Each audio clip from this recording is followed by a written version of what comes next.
Welcome to the Labyrinth. I'm your host Pratham Padav.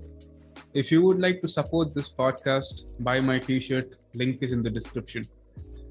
My guest today is Kunal Arora. He studied psychology from Delhi University and human resource management from University of Windsor. He's a YouTuber. His YouTube channel is called Kunal Ki Raay, where he talks about various socio-cultural issues, psychology, philosophy, religion, politics, and current affairs. I've linked his channel in the description. Check it out. I hope you enjoy this podcast. If you do like, share, and subscribe.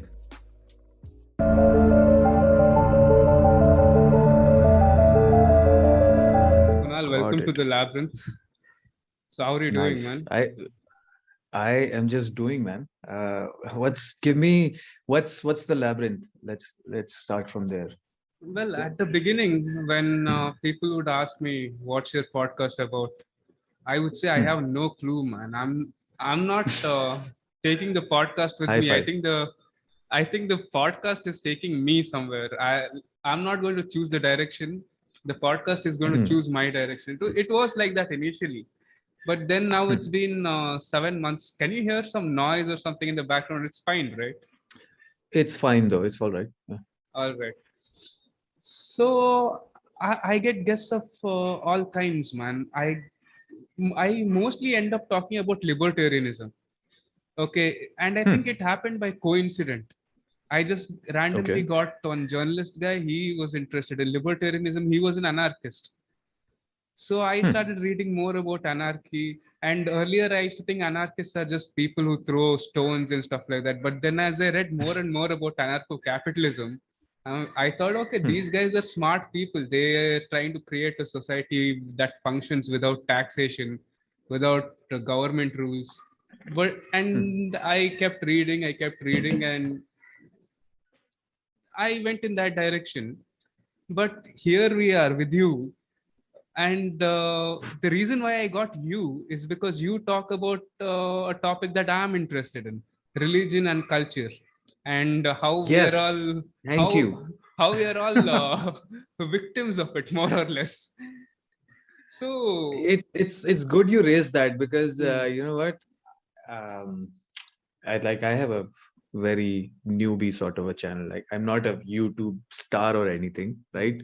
I just started this channel like 6-7 months back, just like you do, just like you did. And so the thing is that I wanted to get a lot of people here, not a lot of people, but the few people that I've had on my channel. I've been like, hey, is there anything that I need to know before I get you on the channel? Koi aisi cheez hai jiske, can I talk in Hindi? Can you do Hindi and English both or what? Yeah, I mean, I'll be talking mostly in English because But you can understand Hindi. Yeah, definitely. You can understand. Great. Okay. So because my audience, I try to do more Hindi because I have had a lot of people who go like, please do more Hindi. We need more Hindi. So I usually do Hindi English mixed. So the thing is, the few people that I've had on my channel, I go, is there anything I need to know before I get you on the channel? Because I don't know. I'm just trying to, I don't even prepare. Like even for this one, like I didn't want to know more about you. I didn't want to. That's the thing. That's very important for me. If I go talk to someone, obviously I need a little bit of a gist of what this guy is all about, but I don't want to know everything about you. I just want to be there and then start a conversation just like I would if I was in person, because that is more real. If I get to know everything about you before this podcast, then this will be unreal. I know मैं थोड़ा acting करूँगा, कुछ नाटक करूँगा. You will do some sort of an act, and then the whole idea for why I got on YouTube will be diminished, because the reason why I got on YouTube is because I think everybody on YouTube, almost everybody, is unreal. एक facet है, एक mask है that people have on. So I thought, you know what, maybe I can be as real as I can be, and that is what this is missing. That is what YouTube India is missing. Not YouTube. I know some YouTubers out there, out of India, who are very real, and and that's why people like them, because they are real, because that's what stands out. So I was like, I guess probably that's what I wanted. I don't even know what I want to do, but maybe if anything, it should be more real. So I didn't want to know much about you before I got here, but I like the fact that you raised this point, religion and culture, because the people that I get on my podcast, if I ever do, I ask them, is there anything you don't want me to talk about? They go, religion and politics, religion and politics. Let's not talk about that. And I go, what the why not religion? Why not religion? Because that is all we see. That is all we see. We are in India. I can't think of the capital of religion. I can't think of anything that impacts our life more than religion and politics, and yet we are barred from talking about it. That's stupid. I think that's stupid. Right? Well, there's a lot of things that people go, हाँ तो क्या हुआ, मैं religion की बात नहीं करना चाहता, तो ठीक है, I totally understand अगर नहीं करना चाहता, but can you miss religion? Can you ignore religion? No, you cannot. Just get out of your house for once. बाहर निकलो इंडिया में कहीं भी, take a 360-degree view, और तुम्हें religion का कुछ ना कुछ implication दिख जाएगी, कोई पोस्टर दिख जाएगा, कोई पॉलिटिक्स का भी कुछ दिख जाएगा जहां से तुम्हें पता चलेगा, ओ दिस इज रिलीजन. और अगर वो भी नहीं, आप अपने घर में बैठे हो, आपको आरती सुनाई देगी कहीं से, आयान सुनाई देगी कहीं से, कहीं पर कुछ हर जगह आपके रिलीजन ने आपको घेरा हुआ हर जगह से, और फिर भी अगर हम बोले कि हमें रिलीजन की बात नहीं करनी है, तो आई think that's a bit stupid. So I like that you're like, yeah, let's talk about religion and culture. Yes, why not? Because that's all we have around us all the fucking time. So yes, let's do that. and Kunal, how did your YouTube journey begin? It's weird how it started. I was going through the worst breakup of my life. And I just realized it only recently. Is वजह से I started, and this is interesting because a lot of things we start with a lot of passion in our life and we don't even know why we do that. There's just something that gets us doing it, and later you realize, oh, that's why. So मेरे साथ भी हुआ. जब I started, I was like, there is this gap in Indian YouTube scenario that I want to probably fill, right? And that's why I started. But only recently I realized कि मैं इतना passionately क्यों मैंने start किया था जब किया था, because I remember every day I was posting a video, and now it's like it's been 2 weeks. There's been times where it's been 1 month that I haven't posted a video. So the reason why I passionately started it was I was going through the worst breakup of my life, massive failure when it comes to a relationship, and then I wanted my energies to be diverted from that. And I just with all my energies started the YouTube thing. And I remember at that point I was like, मेरे पास 100 subs हो गए, अगर 100 subs हो गए, so I will be completely dedicated to this channel. That's all I need. And now it's almost about like 2K subs, and I'm not putting any efforts into it because I'm over the breakup, because that part of my life has gone now. So it's interesting to me now that the reason why I started the channel doesn't exist anymore. But that will probably get me even more real now. Why will I continue now at this point where I don't have a reason to continue? No, maybe I will find a reason, right? So it's interesting. It's interesting how I started and what will keep me going now, looking forward. So yeah, that's what I can tell you. And why I talked about religion and blah blah blah was because it's all around us. मैंने अपने channel का नाम ये नहीं लिखा कि religion की बातें करेंगे. मैंने चैनल का नाम लिखा कुणाल की राय, because I want to keep it very open. Maybe there are times where I've talked about porn stars and fucking internet and how it affects our life, and social commentary and whatnot. But that religion wale videos got more attention for the same reason, because we can relate. We Indians, we know that this is all we see every time. So you have studied psychology in Delhi University. Does that help you in understanding other human beings? No. Let me tell you this. Okay. A lot of people have this. What did you study in college? I studied finance, commerce. Okay. So that's a very technical subject. So obviously you're going to use that for the rest of your life if you get into that profession, right? If you're an engineer, you'll use that. You need that. If you're a doctor, if you're an architect, you definitely go to education. You'll receive this education where you'll learn a lot of technical things that you'll directly implement in your profession. For me, the thing was that, and why I tell people ki you don't have to study psychology academically, go to a school or go to a university or go to a college, whatever you call it, to study psychology and then implement it in your life. You can be a lifelong student of psychology, philosophy, whatever you want. That's the whole other topic. But why it didn't help me was because I was just a fucking student, man. I was a kid when I was studying psychology, and I know कि जो बाकी बच्चे थे जो मेरे साथ, जो मेरे दोस्त थे या फिर नहीं थे दोस्त, जो मेरी क्लास के बच्चे थे, वो अपने आप को थोड़ा वो समझते थे कि हम साइकोलॉजी पढ़ रहे हैं, हमें सब समझ है, हमें पता है human psychology. I was like नहीं, तुम्हें कुछ नहीं पता, तुम बस कुछ किताबें पढ़ रहे हो। Chill the fuck out, you are kids right now. हम पढ़ रहे हैं सिगमंड फ्रॉइड के बारे में, हम पढ़ रहे हैं कार्ल युंग के बारे में, and these guys they have studied psychology through people. You know, they have spent time with these people, and that's how they have built all of these theories and whatnot.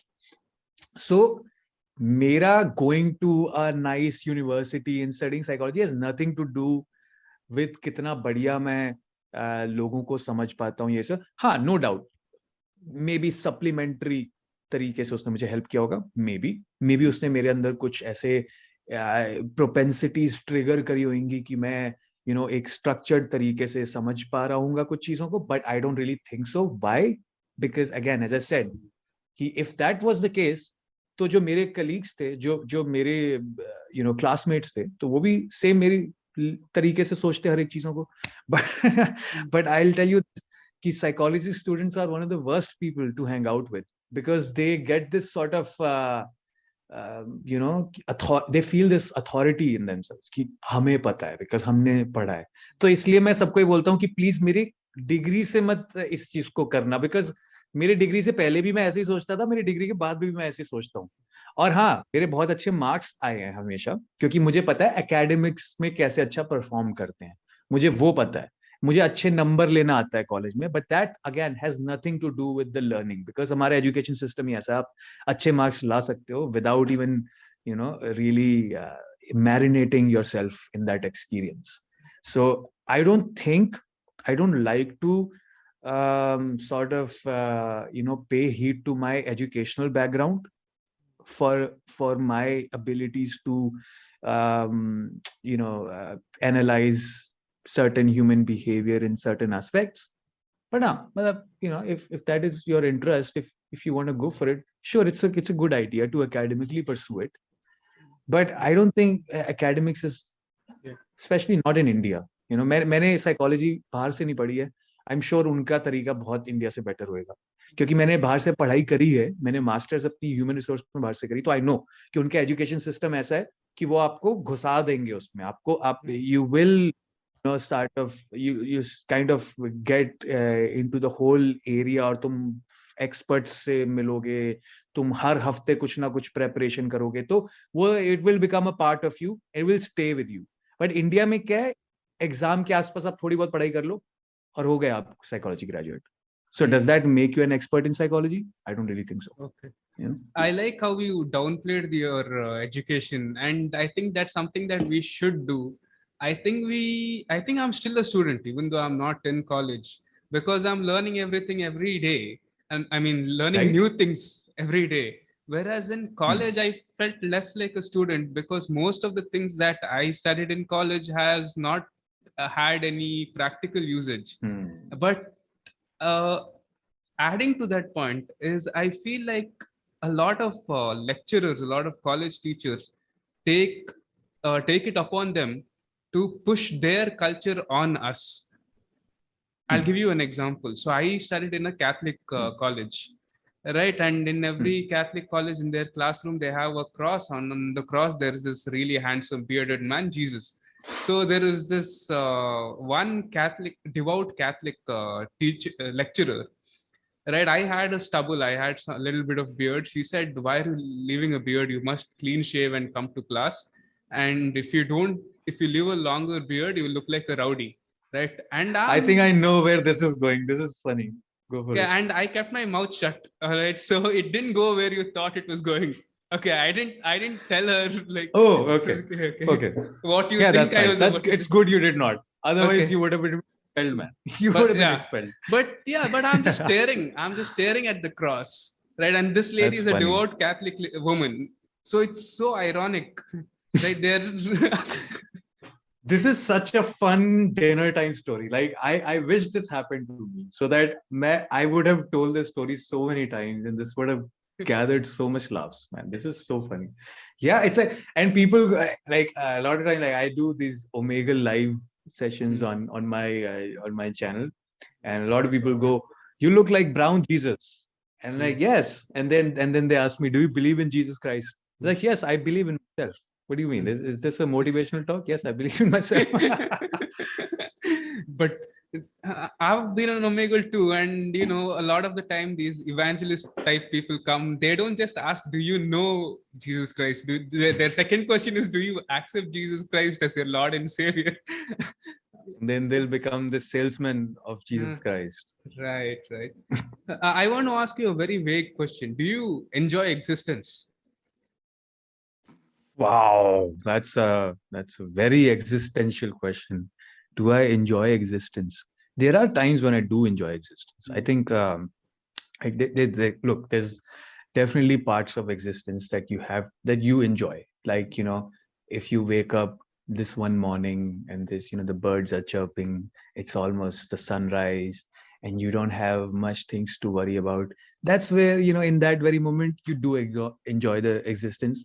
But then, then you get back to work, and then you have all of this fucking EMIs, and you have to pay your bills, and then you don't know where your career is going. You don't, and then you sometimes wonder, like, is this really, I think the reason, okay, here's what I think. I think the reason why, a big reason why I don't enjoy existence at times is because of my convoluted childhood. Because when you're a kid, you're shown this idea of the world which is happy and nice and just so full of possibilities, and it's just the best out there. Everybody talks to you like this, "Ooh, choo, choo, choo, choo," and everybody gives you this idea of the world ki bas adults are nice, and because adults are nice to you, because they talk to you in a high pitched voice, right? They go, hey, what's your name, Kunal? What class are you in? Oh, 8th class. Oh, how is it going? And then you are in college and everybody's like, "पैंचोद काम क्या कर रहा है तू? पैसे हैं तेरे पास? किराया देना तुझे 10,000 रुपए हर महीने एक छोटे से कमरे का." So that's when it hits you, and that's why you're like, I hate existence. But I guess अगर बचपन से ही तुम्हारी orientation इस तरीके की होती कि hey, look, this is not a brilliant place to be in, but it's not that bad. अगर ये ओरिएंटेशन होती तो शायद मुझे इतना शॉक ना मिलता अडल्टिंग करते हुए. So I think existence मैं and I'm 27 now. Okay, I have had how old are you? 28. I'll turn 29 next month. In There March. you go. So Okay. so when you come to this age, 27, 28, 29, you have had a lot of miserable things in your life multiple times. Yeah. That's very important. If you've had a breakup once, it's like, it's okay. It's hard. It's harsh on you. If you have had a breakup 5 times, the 5th time, it's like, you know what? I've been there before. If you have had a bad boss at your job once, you're like, I hate my job. If you've had it 5 times, you go, you know what? That's how bosses are. Fuck it. So I think I have come to that point where I, even when I don't enjoy existence, I have this sort of acknowledgement. It's all right. I've been here a couple of times. This is how it's supposed to be. Blah, blah, blah. I'll find my own peace in my own time. So I've come in peace with my own existence. So I won't say I enjoy existence or I don't enjoy existence. I'm kind of finding that balance where when I don't enjoy existence, I'm like, it's not gonna last for very long. When I do enjoy existence, again, I'm like, that is not gonna last very long as well. So let's just be in the middle and let's just experience existence, if anything, you know. Yeah, I think even I'm there, and the funny thing is, after experiencing so many bad things, you don't choose how to look at life. I think the outlook itself chooses you, and a lot of people, True. especially in our age group, end up as nihilists in a very practical Hmm. way, not in a very crybaby Hmm. way, like world sucks. No, No, no, no, no, no. no, Yes. in a very practical way. What is your opinion on this nihilism? Oh, 100%. Like a lot of people, on my channel go like, oh, you are just a fucktard. You are just a fucking nihilist. That's who you are. And I'm like, I'm not just a fucking nihilist. I'm the fucking nihilist. I don't, this is the best way to be, Hmm. because the hopes that you have in your mind right now, and most probably you are a kid, you most probably are 16 or 17, that you think being nihilist is bad. And if I was a 16 or 17 kid, even I would have been like that. And if I would have been like, I have a lot of hopes in my life, मैं बड़े होके ये उखाड़ लूंगा, Lamborghini होगी, $1 million mansion होएगा, चांद पे जाऊंगा मैं. Obviously these are the kind of dreams that you have when you're a kid, because you haven't really been out there. And then you suddenly face those harsh realities, and then you kind of adjust your hopes. At this point, I'm like, I'm very much content, in peace with my nihilism. जो लोग इसको nihilism बोलते हैं, I don't even know if it's nihilism, to be honest, because I have hopes in other manners. I don't even know. I think I am fine with not having any hopes. With not having purpose, like this Yeah. meaningful divine purpose. I do have purpose which is short term. Like I have like 3 months of purposes. I don't have this. I don't have a purpose for my fucking life, because that's stupid. Because the next day you go out there, you maybe get into an accident and you die. Your life purpose is done right there, and this happens every single day. So it's not like मैं कोई ऐसी बात कर रहा हूँ जो बहुत shocking है. This happens every other day. ठीक है? Who knows? I'm going to travel very soon. I will be on a flight for 14 hours. Okay, so who knows, the flight will crash and I'll just be somewhere in the Pacific Ocean or some shit, right? So my life purpose is gone right there. So I don't have life purposes. I have purpose for the next 3 months, and I think, and that's very smart actually. I mean, that's, if anything, that's what your goal should be. What are you going to do for the next 3 months? Because you're gonna leverage upon that, right? The 3 months will soon be 6 months, and then will soon be a year, and then you'll incrementally get there wherever you want to be. So I still have hope. It's not like I'm a nihilist in the sense that I just don't do anything. I'm just a nihilist in the sense that I don't feel like there's a purpose for your life, because purpose in life is a human framework. Yeah. It's our own framework that we have created. You don't see the street dogs having a purpose in their life. आप उनको दूध डालो, आपको अंडा डालो, bread डालो, they are in that moment. They will just they'll be like, मुझे नहीं पता मेरी next meal कब है, मुझे यही चाहिए अभी. और वो पागलों की तरह फटाफट. हम लोगों को पता है हमारे फ्रिज में खाना है. हम लोग आराम से बैठ के डिनर खाएंगे, साथ में बियर पियेंगे, साथ में वाइन पियेंगे, चेक करेंगे, we'll have a conversation because we know कि हमारे फ्रिज में बहुत खाना है, और नहीं भी हुआ, we'll order something. We have all of these pleasures, we have all of these liberties in our life. They don't. So I think if anything I learn from them that you have to be in the present. जो उसी समय मिल रहा है उसको उसी समय झपट लो, because तुम्हें नहीं पता तुम्हारा next moment क्या होता है, right? So हाँ, in that sense I'm not a nihilist कि I just, because वो idea है ना nihilism का कि sad and depressed and fine with it. नहीं, I think I'm very happy with my nihilism. And I think that's what you mentioned as well. कि when you grow up, you mature. And that's not true actually. Not everybody does that. I mean, I'm glad that you do. I do that as well. But not everybody, man. People are in their 40s still, believing in this divine purpose. I don't really go with that. But I don't mind. I mean, if that's what keeps people happy, sure. Yeah, I think it's different for different people. A lot of people like having purpose, and if that brings them happiness, okay, good for them. But this whole stereotyping of nihilism, people assume that nihilists are all sad and depressed, but most of the nihilists who I have met in my life are very content with their life. I've had another nihilist on my podcast. His adopted name is Nihil Anand, because he finds happiness through nihilism. Right. And that's how I got to know about you, because when I got him on the show, someone commented saying that get Kunal Ki Raay, and they put your link, and that's how I got to know about you. I know the guy. I know the guy. उसने मुझे फिर Instagram पे भी message किया कि you know the Labyrinth, check this channel out, and उसने मुझे screenshot भेजा उसका कि when he commented, and मैं अभी उसके साथ अभी मैं Instagram पे लाइव करके सबको बता रहा था कि मैं लाइव जाने वाला हूँ, तो मैं उसको बोल रहा था तू तू दल्ला बन चुका है, तू दलाल है because you had these two people connect. So you know this.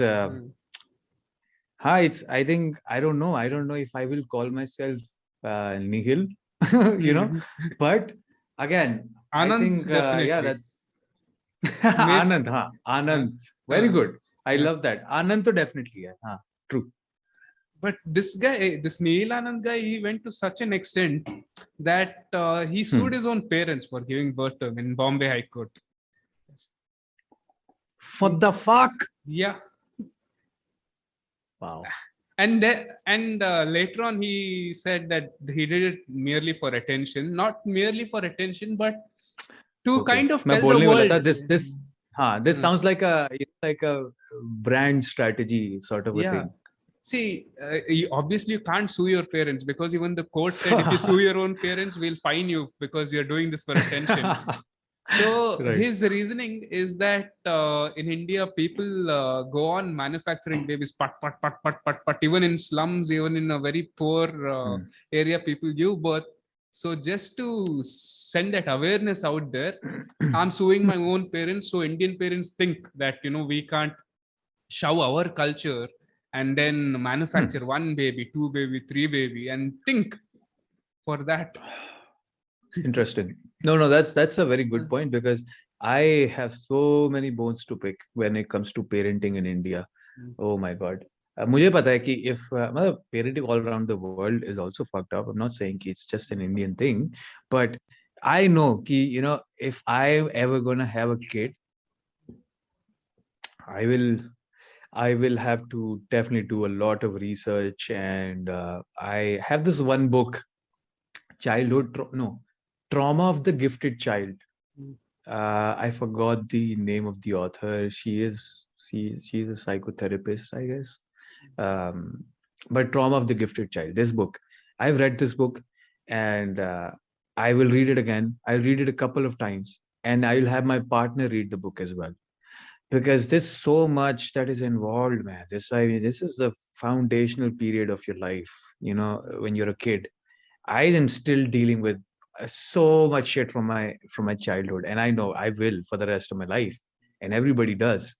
So parenting, I actually relate with the guy Neil Anand. He sued his parents, obviously, and I'm sure he has a good relationship with his parents, but it's like, this is definitely worth talking about, because nobody talks about it. Everybody talks about the education and how the government has fucked us. Have you ever talked about who were the parents of Modi ji? Because I think that's where a lot of issues are arising from. So I think it's, if you can get the parenting right, you can get everything right. You can get the education right. You can get the governance right. You can get so much shit right if you can focus more on parenting. There's no playbook for parents out there. It's not their fault. It's not like like they had any sort of resources. They're just kind of leveraging upon their own childhood while they are parenting. So I go around, I look at people, even within my own family. I look at people parenting their kids, and I'm like, that's not the way to go about it. You shouldn't do that. But I wouldn't do that.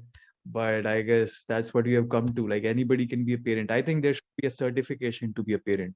Like, there should be sort of an organized structure on how can you pass this exam, because if you cannot, you're not allowed to be parents. But I mean, that will also be fucked up because then the government will be poking in your personal life. But you know what I mean? Like, I think parenting requires a lot of maturity, which so many people lack.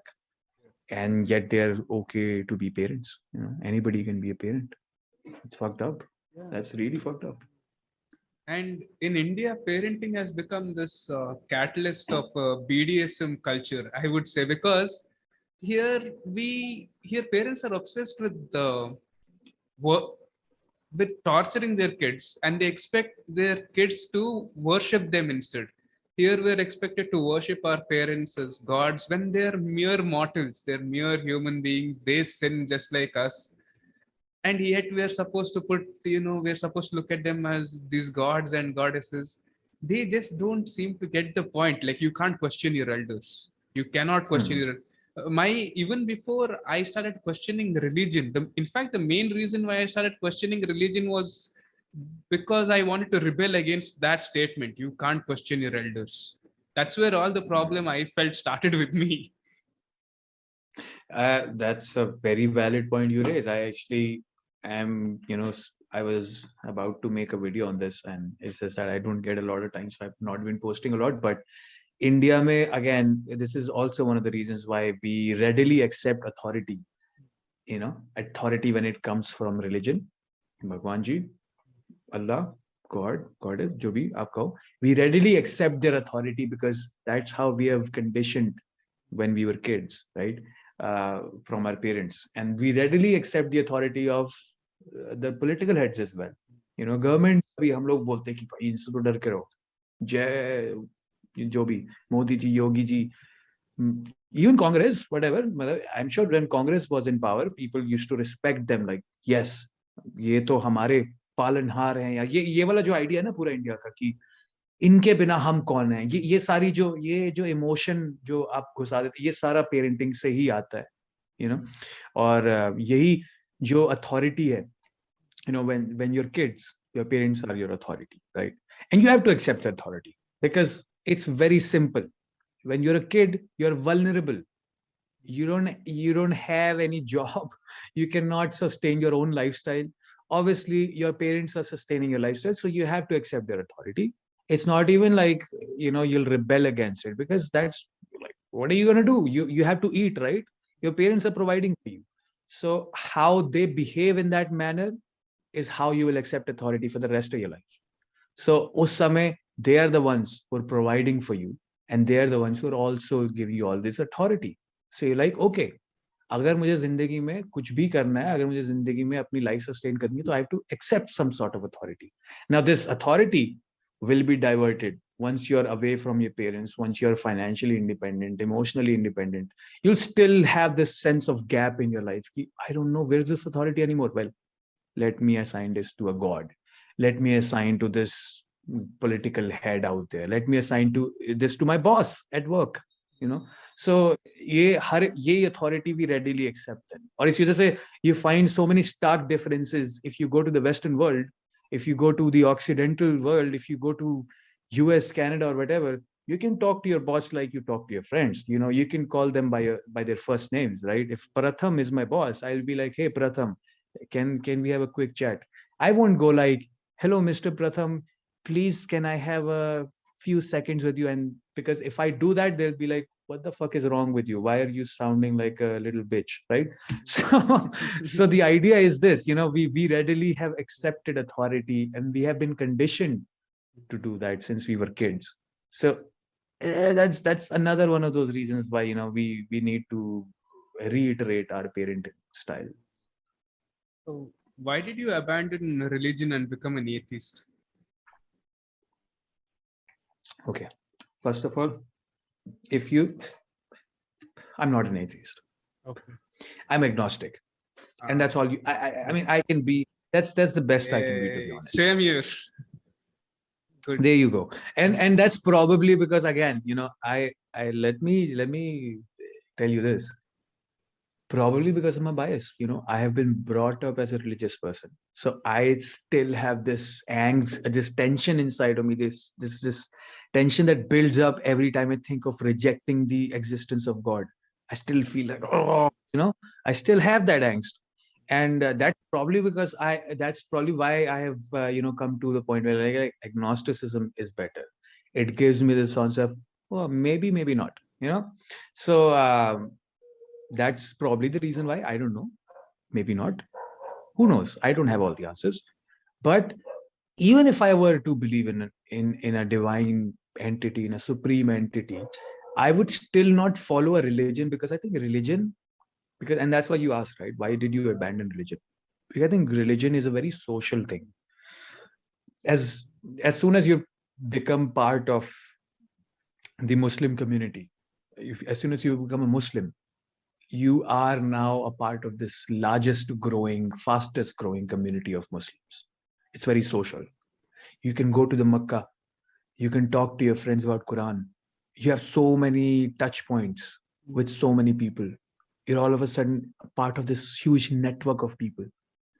And divinity, spirituality has always been a personal thing for me. At least growing up, that is what it meant to me. You have to go inside. You don't have to go outside. It's all within you. That's the idea that I've been grown up with. My parents follow this faith belief system called Radha Swami. It's not Hindu. It's not Muslim. It takes learnings from all religions, and it kind of compiles that. So and then there's a lot of different sorts of Radha Swami origins as well. There's one in Agra, there's one in Punjab, there's one in blah blah blah. So anyway, that's beyond the point. The thing is that I don't want to follow a religion because it's very social. If anything, I would follow, if I were to become a believer or have faith in God, it will be a very individual thing. Rather, I can be a believer right now and I'll still tell you I'm atheist. I won't want people to know, even if I believe in a God. I'll tell the world I'm an atheist, because I think my own individual journey has nothing to do with the social aspect of who I am. I don't want to identify myself as a believer or a non-believer. If anything, if I tell people I'm an atheist, people will let me be. People will be like, isko to chodo, atheist. And then I can follow my own idea of what this spirituality is in my head, right? According to my research. So I think that is the reason why I abandoned. Abandoning is a strong word, because it's like, oh, it's like, it's very aggressive. But sure, that's why I won't follow a religion. Even Buddhism, I know बहुत सारे लोग बोलते हैं Buddhism is nice, it's very peaceful and blah blah blah. And like, sure, but I don't really understand the concept of reincarnation. I don't really believe in the concept of reincarnation. So if it wasn't for reincarnation, probably I would have, followed a religion, Buddhism, because how uska social aspect would have been probably nice. I don't know. I haven't explored any religion out there that won't make me go like, nahi, because it's like बहुत social है religion, बहुत ज़्यादा social. So your problem is not necessarily with religion, but with the social aspect of it. The fact that you have to socialize and you have to surround yourself with like-minded people, kind of like an echo chamber where everybody is echoing the same thing. I mean, then अगर मैं ये बोल देता हूँ, then some would claim that you don't have to socialize. You be home and you can pray. You can do that. But even if I stay at home, and even if I do my namaz at home, even if I pray at home, even if I read the Bible at home, I still am reading the Bible, right? It's the same Bible that the crores of people read. It's the same sort of ayan, or it's the same sort of namaz that most of the people perform. So the social aspect will always be there. Religion is very organized. Religion is a very organized thing. It has its origins. It has a history. It has a direction in which it is going. So it is very social, even if you don't follow the social aspects. Even if you go like, what, let me not talk to anybody about my religion. Still, following a religion will affect you in a social way, because you're connected in one way or the other with a network of people. So matlab, it's not just that. the origins of religion are also very social. Yeah. So agar main, I think so social becomes a fabric. It's the fabric of social and cultural and all of that, political also. So it's such a human thing. It's so human that I want to be away from it.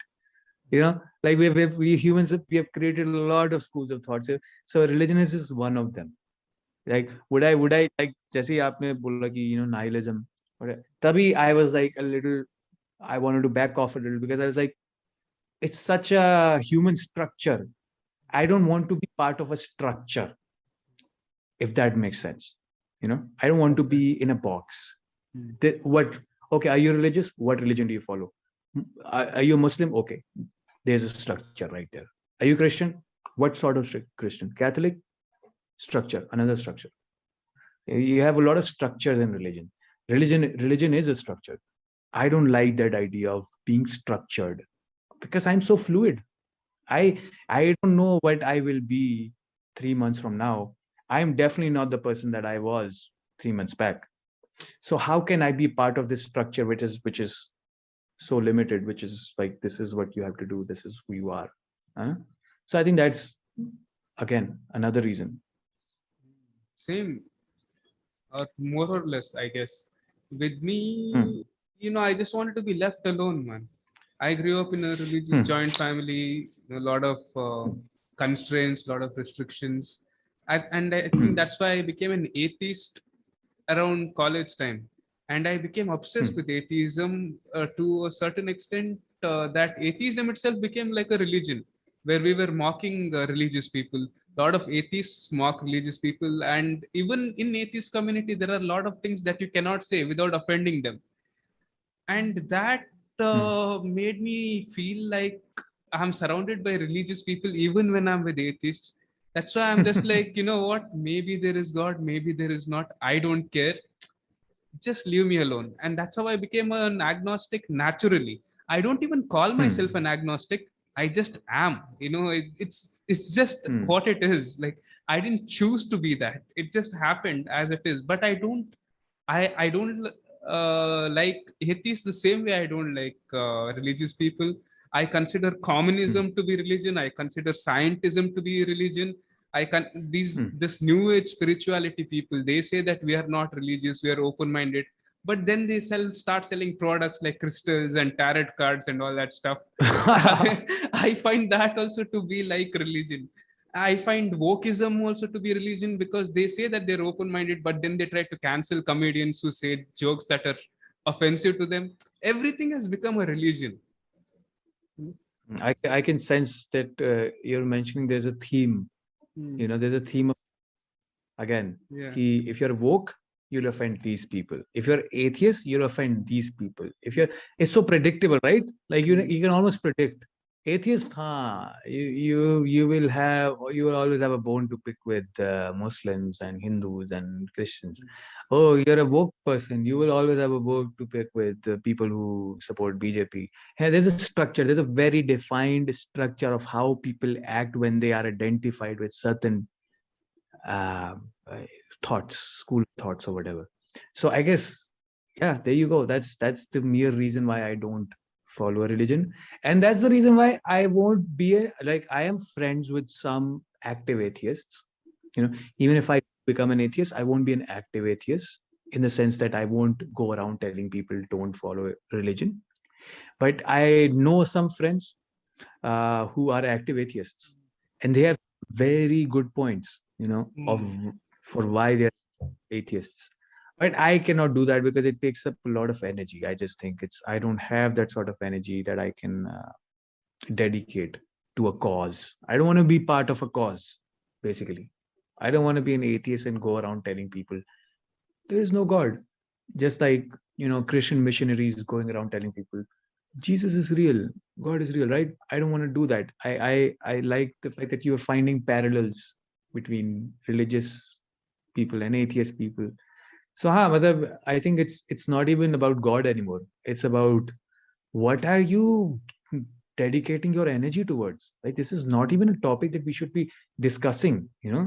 Right? My whole thing is the reason why I don't have faith in a divine being is because I have much important things to direct my energy towards, which has evidence, which will work for me. I know. Why would I why would I spend my time on something that I don't even know that exists? I will tell you that I don't know if it exists, but I won't go like, let me tell you why it doesn't exist. Unless you ask me, obviously, then we can have a discussion over a drink or, over something, but it's not like something that I'll dedicate my life towards.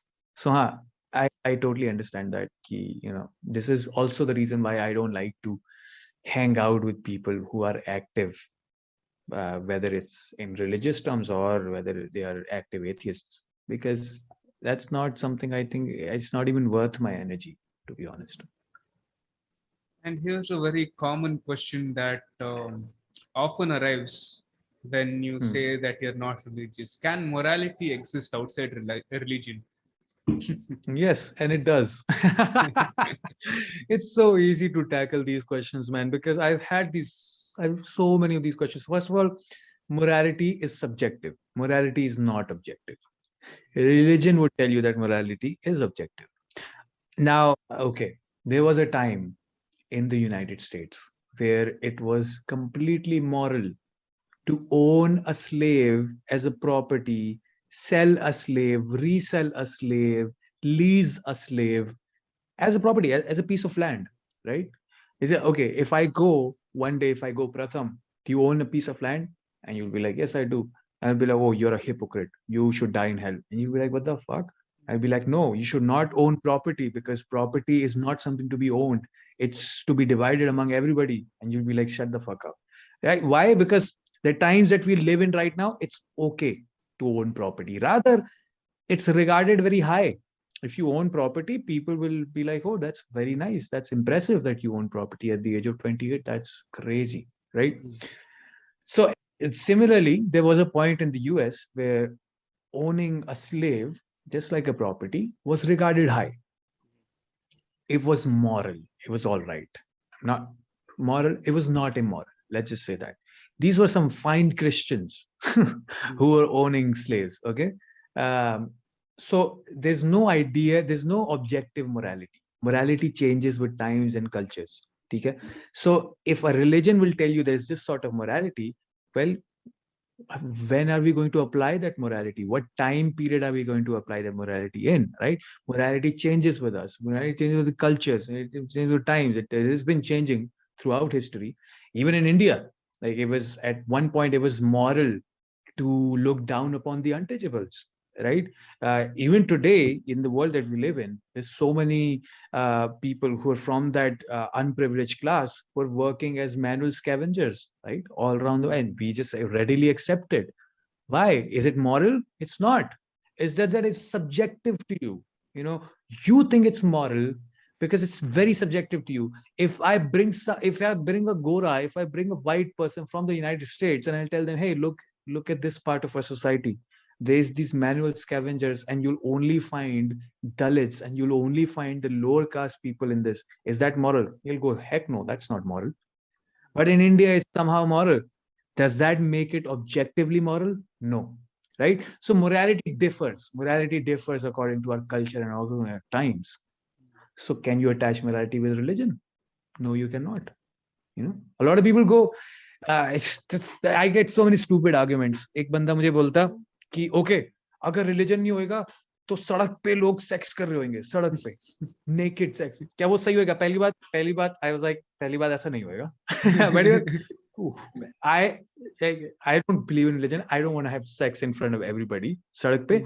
दूसरी बात अगर कर भी रहेंगे to be honest I don't care. That's just me. That's subjective to me. If I go out there and people are making out, making love, that wouldn't make a dent in my life. I wouldn't care enough. I'll be like, okay, sure, whatever. I'll ignore that. If anything, I'll be like, that's creepy. I don't want to look at that. Let me move on, right? So the idea here is that people are so convoluted. They don't really understand that morality is not developed because of religion. It's because of And there's certain things that we learn, there's certain things that we know are wrong, like stealing is wrong, you know, raping is wrong. If anything, if you need religion to not steal and not rape, that's a problem. You know, that, because that's not morality, that's compliance. You know, you just have someone ordering you, again, that authority, that this is not this, you shouldn't rape people, and you go, okay, I want to rape people, but I won't. I think that we want to, that's a problem, that's a big problem. We don't want people who are rapists but are just keeping their rapist ideologies within them because they're following a religion. No, we don't want that.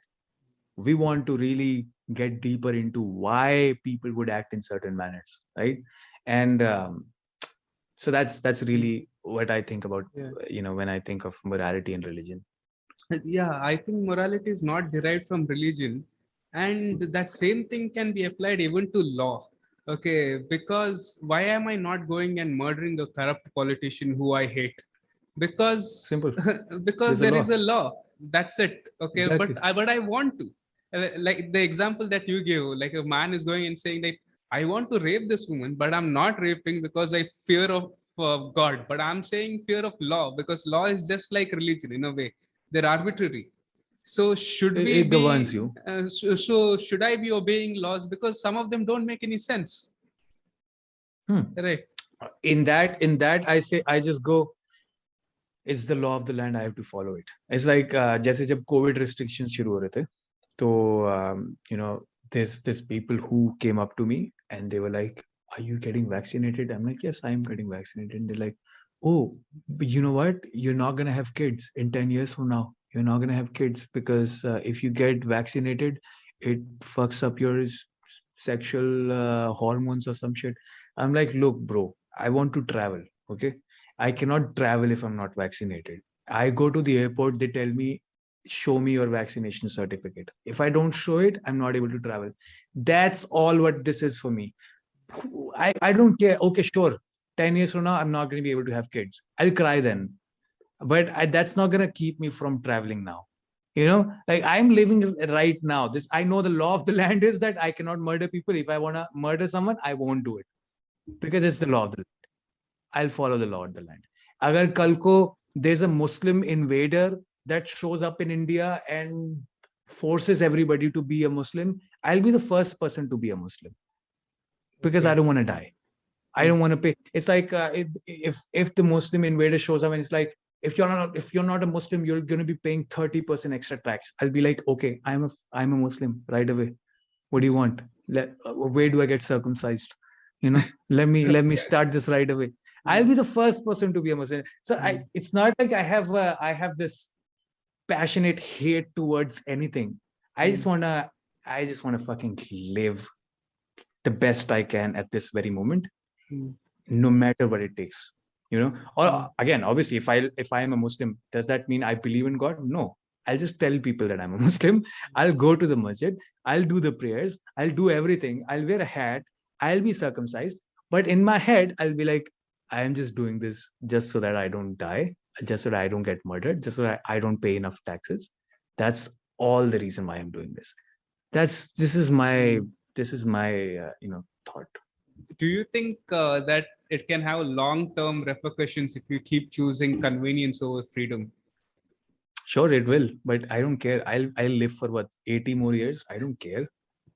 There's no. I'm not getting reincarnated. I'm just gonna live the best 80 years of my life. I don't care about my kids. I don't give a shit. They deal with their own life. But your quality of life will diminish if you are forced to follow stupid laws. But here's the thing. I mean, I can always move. Like I am already moving. I'm moving out of India. I'm not staying in India. I'm not staying in India because I see the future is definitely getting fucked up. And मेरे अंदर वो नहीं है कोई कि भारत देश से प्यार. Obviously, I love this country. I love this country in the fact that I love the weather. Because I have spent my childhood here. So this will always be a special place for me. There's Himalayas, there's Ladakh, the Trans Himalayas, there's beaches, there's deserts, there's coastal areas, this whatnot. There's islands. I love this place. I love the culture. I love the food. I love everything about it. But my idea of India is very different from the popular idea of India. I'm not emotional about India in that sense. Ki Bharat Desh sabse best. Nahin, chill the fuck down. I love this country. But if it's gonna make my lifestyle harder to continue, I'll move somewhere where it's easier. That's how I see it. I don't think about the future in the terms ki agar this will continue. Obviously we are going down the wrong path. Agar we are just complying with everything that's forced upon us, especially forced upon us. So I know that's wrong in the long term. I know that's wrong collectively for India.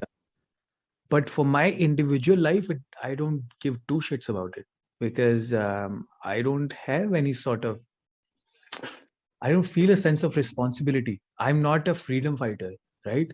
I'm I'm living in the country which our freedom fighters fought for. Yeah. But I'm not a freedom fighter. And the country that they fought for, just by the way, it's not that country anymore. Yeah. You know, they fought for a country where everybody would be free. Now if I cannot be free here, I'll move to a country where I can be free. I am not going to fight for this country to be freer, because I just think I'm not that passionate about that cause. I'm very selfish. I'm passionate about my own individual life. I want, sure, there's certain things I want in my life, and I'll achieve those wherever I am. It doesn't have to be in India. Sure, it would have been desirable to be in India and achieve all of those things. But if not, then sure, that's what it is. Yeah, I really admire your honesty, man. A lot of people don't say what you're saying. Actually, everyone goes around. It's very important. That's the thing, man. Everybody is a fucking idiot, man. Sorry, I shouldn't say that.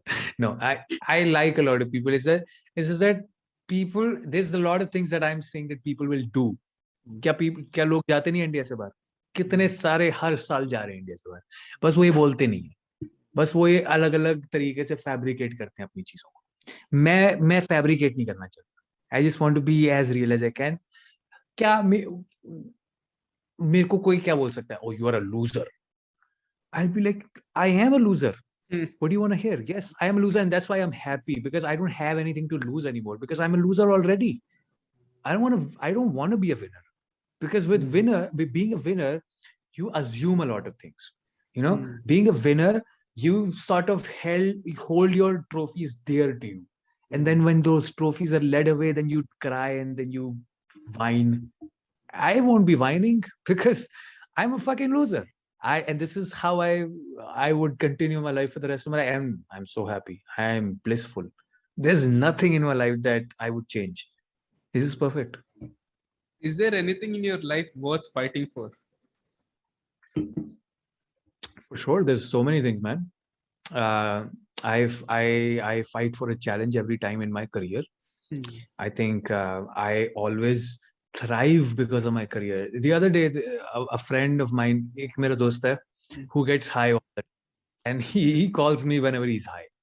And I'm like, bhai, tu mat kiya kar itna, because tere questions mere upar se nikal jate hain, because I don't get high. So, but he calls me up and he's like, what's the one thing that affects your whole life always? And what's the one thing that will fuck up your day or make up your day all of a sudden? What's that one thing? And I was like, that's my career. That's if I'm having a good day at work, I'll have a good life. If I'm having because I don't believe in work-life balance, because I think, if you're working, it's like you'll most probably be working 8 to 9 hours a day, right? That's a big chunk of your day.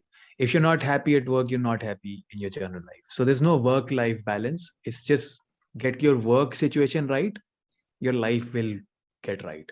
And obviously that's hard. Obviously it's going to take some time, but there should be some sort of progress. So, I do have a purpose in that sense. Ki I'm always focusing on my career. I'm focusing there, and I'm like, if I grow in that sense, I'll feel better in my life. I don't care about religion or my nationality or the political scenario. I just care about money. Okay. I care about money, and I care about thriving at in what I do for work. If I'm getting both of those, the world will be going to flames and I'll be somewhere in Maldives. If I have money in my pocket, I can do that. Okay. If I don't, I won't be able to. So I'm just focused on my career. And that's where I try to find purpose. That's all I care about. Are your parents and relatives okay with you being like this? The thing is, Yeah. okay. Let me just give me a second. I'll just go take a loop. Sure. Anyway, so you I think you questioned there that are your parents okay with this? I like how you said this. So let's first talk about what do you mean by this? That's how I'll fabricate my answer. Okay. Are they okay with the way you are? I actually, when I was writing this question, I've written a bunch of questions. The question which Wow, I that's wrote so was impressive, man. okay. The question that I wrote was, are your parents and relatives okay with you being an atheist? But now that I realize that you're more than that, okay, you're a very complex person. Atheism is just a very subtle label. That's not how I can I describe fucking it. love this. Okay. I love this. I That's think why, you've gotten the essence. yeah, that's why I said this, whatever this is. I love that. Because a lot of people ask me that question on my channel. Yeah, are your parents okay with you being an atheist? So that's why I particularly ask the question. Why you use the word this? Now, I mean, the thing is, they are okay with this. Obviously, it took some time. I have been a little rebellious, as you can, I don't know, expect, or as you can make a educated guess at this point. I have been a little rebellious, but only recently. So you have to understand this. Growing up, I was a very shy kid. I was a very shy kid who would just very agreeable, you know. मेरे को कुछ भी बोल दो मैं मान लूंगा. Teachers के सामने है yes ma'am yes sir. Parents के सामने भी हाँ जी हाँ जी हाँ जी हाँ जी. That's high pitch voice. I am always accepting your authority. That's who I was. So I was born and brought up in a very small town. Okay? So when I got to Delhi, big city, charming, very charming, I realized I cannot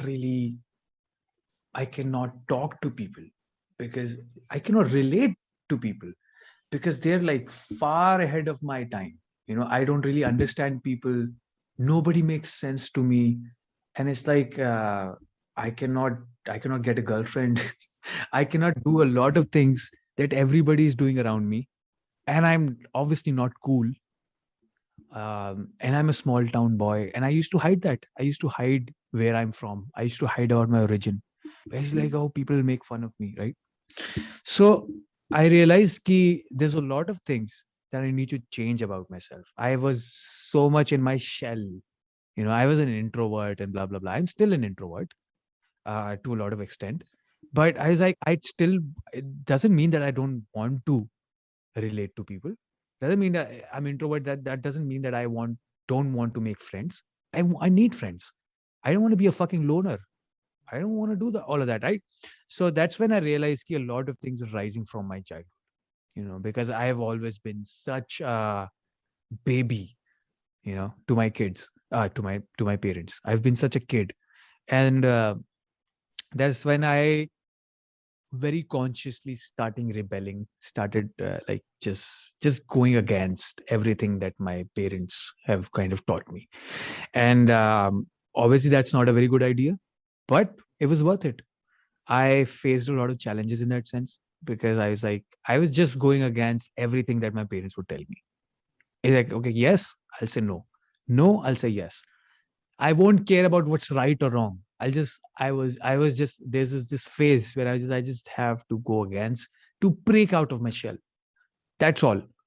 And once I did break out of my shell, my life became better in a lot of ways where I had a better social life.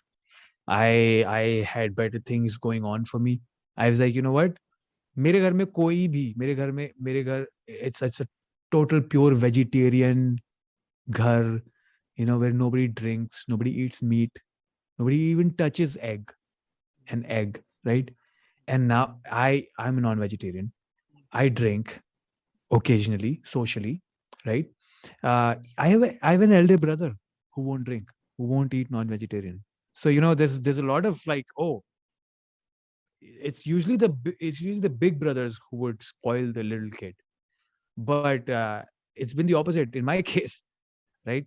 So I just found my liberation go through this rebellion within my family. I was like, I have to break out of this. So I moved away. I always moved away from my parents. I have been living on my own since 8 or 9 years now. And in that was very important for me. That was a very crucial period for me, because in that I figured out ki you don't have to go against your parents. You know, you don't have to. I am now in very good terms with my parents. They love me. I love them. Right. I talk to them every single day. I have a very good relationship with my parents. But it took me all of that, going against the grain to kind of break out of that shell where I was super agreeable, super. I wouldn't be able to have this conversation with you right now. You're a stranger to me right now. This is the most nerve-wracking thing that little Kunal would face if you would meet me 8 years back, right? 5, 6, 7 years back, right? I would have been super anxious. I would be pissing my pants right now. So I found my success with that. It helped me in my career. It helped me in my relationships that I build with people. It helped me in my networking abilities. It helped me with my own journey, to be honest, my individual journey that get to keep with myself. So my parents obviously realized that at one point. They saw that, okay, there's this growth that they've seen. If they compare it with other people within in my city, or in the small town that I am from, then they see this difference. And I think they kind of realize that, okay, he he's doing good for himself, if anything. So they've also accepted in that sense. They've been supportive in that sense. Key initially, yes, they used to bait an eye. They used to go like, what are you doing? This is not right. This is not how we have grown you. This is not what you were supposed to do. And the thing is, the funny thing is that key, like how you mentioned about atheism, right? Are your parents okay with you being an atheist? I can have a conversation with anybody out there today. I can talk to them about religion, and most probably I'll know more about their own religion than they do, right? So it's like I'm coming from a very educated point of view. I'm coming from a very well researched, my own research, but very well researched point of view, where I can talk to my parents and I can be like, okay, what religion do you follow? Do you follow Hinduism? Let's talk about Hinduism. What is the concept of Kala? What is the trinity of Brahma, Vishnu, and Mahesh? What is the idea of beginning and Palanhara and the end? Let's talk about yoga, and let's talk about meditation. Let's talk about Urdhvuk Pasasana. Let's talk about Admukh Shivasana. Let's talk about Islam. Let's talk about the fact that that I know that verse, Ya ilaha illallah Muhammad Rasulullah Bismillahir Rahmanir Rahim Muhammadallah Rabbi Rahim. Let's talk about that. Let's talk about Sikhism. Let's talk about how Guru Nanak Dev Ji was actually a rebel, in the sense that he challenged the Brahmanical practices of those times of Hinduism. Let's talk about that. Let's talk about Kabir. Have you read Anurag Sagar? I have read Anurag Sagar. Let's talk about that. So I can actually talk to them in a very sensible manner, rather than just being a rebel. कि नहीं नहीं नहीं मुझे आपकी नहीं सुननी है, आप गलत हो, मैं बहुत कूल हूँ, यो मैं बहुत कूल हूँ. Yeah, atheism. I'm not that guy. I'm not that guy. You know what I mean? So, so, so, so I don't. So this is what people think when they think of people being atheists and people being rebellious and people not following their parents, and they're like, oh, how are your parents accepting you? Because I respect my parents, because they are the one who provided for me when I was growing up. They were the one who fed me. They paid for my education. I respect them for those reasons. I respect for the fact that they always are there for me emotionally. Sure, financially I'll find my independence very soon, hopefully emotionally as well, but they're always there to emotionally support me. Like, I've been through worse and they're there to support me. That's why I respect them. That has nothing to do with my religious beliefs. And if it ever comes to my religious beliefs, I'm open to have a conversation with them. I think I know more about the concept of divinity and the concept of a spiritual being than them. And I know it's nobody likes a bragger. I'm not bragging, but I'm always open to have a conversation. I just don't go like, I hate you, I fuck religion, fuck God. I don't do that. It's like, I know the point of view that they are coming from, and I have developed my own point of view, and they have sort of now started to respect that, because I have been able to show them that, hey, I know this shit. There's a reason why I'm following a certain path, because I've had my lessons. I've been through certain experiences that have got me to this point. This is why I don't really have a problem in that sector. Very good. Very interesting. Very interesting. Mhm. Now I'm going to. That was nice. Yeah, that was nice. That was very nice. You were cracking so hard, man. Oh my God. So, more about religion. How do you think we can end religious bigotry in India? We cannot. I don't think we can end religious bigotry. It's because it's now become, it's more egotistic, right? It's more about so I know कि Islam is more of an organized religion, just like Christianity. ठीक है?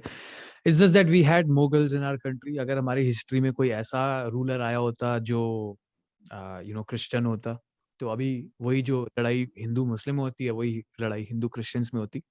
But चलो, अभी since मुस्लिम है तो वो वाली लड़ाई है.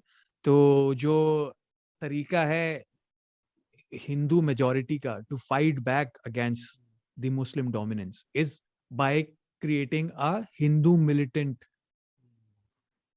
organized way of doing that, right? So they're like, okay, what's the thing about Islam? What's the thing about Muslims? They have this organized religion. Sure, let's turn Hinduism into an organized militant group, right? So and I'm like, that's not Hinduism, bro. Like, even the word Hindu, it's like people living across the side of Indus River, they were like Hindu, right? It's just like Farsi mein I ko H pronounce karte hain, so they started calling us Hindus. It's a geographical thing. It's not even, there's no one certain structure in Hinduism. It's a lot of school of thoughts that we had, which is beautiful, just by the way. I think Hinduism is one of the most intellectually stimulating. I don't want to call it a religion, but whatever you want to call it. Sanatan Dharma, kai log usko religion bol dete. But the idea is that there's a lot of school of thoughts that were a lot of times challenging each other. Unlike Islam, unlike Christianity. Sure Christianity में बहुत सारे school of thoughts हैं, but वो अलग तरीके का concept है कि कई लोग एक दूसरे से डिफर करते हैं. बट इंडिया में वी हैड द लिबर्टी, मतलब जो भी था इंडिया एक टाइम पे, they had the liberty of finding and forming their own school of thoughts. That's the essence of Hinduism if anything.